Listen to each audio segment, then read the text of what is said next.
Yeah. Hi guys!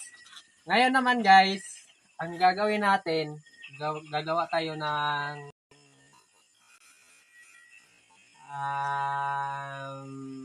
kanyon. Ipapakita namin dyan sa itaas ng video. At gamit itong anong tawag dito guys? Tatlong yelo. Tatlong yelo.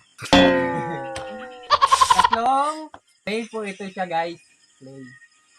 Ngayon naman, tuturuan ko kayo kung paano gumawa ng kanyon gamit ang clay. Simulan na natin guys. Fast forward natin dito.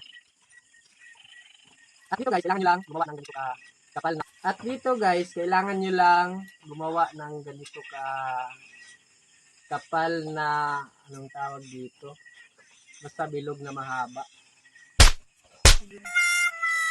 Sa Bisaya, oblong guys.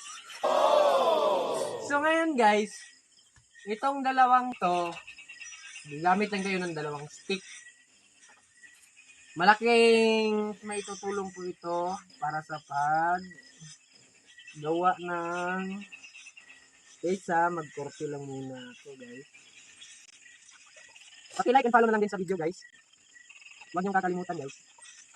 And subscribe to my YouTube channel. Nagawa ko lang ako ng YouTube guys. So, para bang nadala ako dun sa mga nag-vlog guys. Panood ko ito sa video. Sumaan ko. Kailangan lang natin ng dalawang ito. Yan yun guys no. Gagawa tayo ng stick. Tapos, gulong-gulungin lang natin yan guys. Hanggang umaba siya guys. Para magmuka talaga siyang kanyon. Ito guys. Lalagay ko lang siya dito guys. No? Dito. Kailangan yung pagkalagay nyo guys ay saktong-sakto guys. Ganito lang.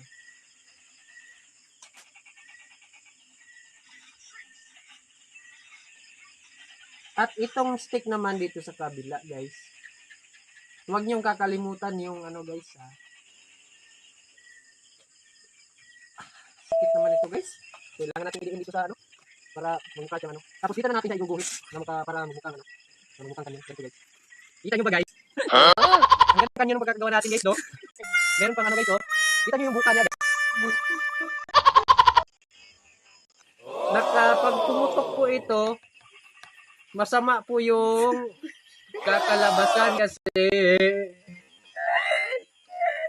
babae na putukan nito guys. Paniguradong magkakaroon siya ng virus guys.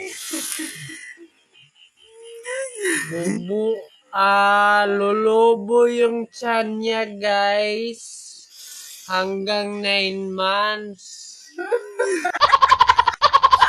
Thank you guys. Pag-like na lang sa video kapag nagustuhan ang video namin guys.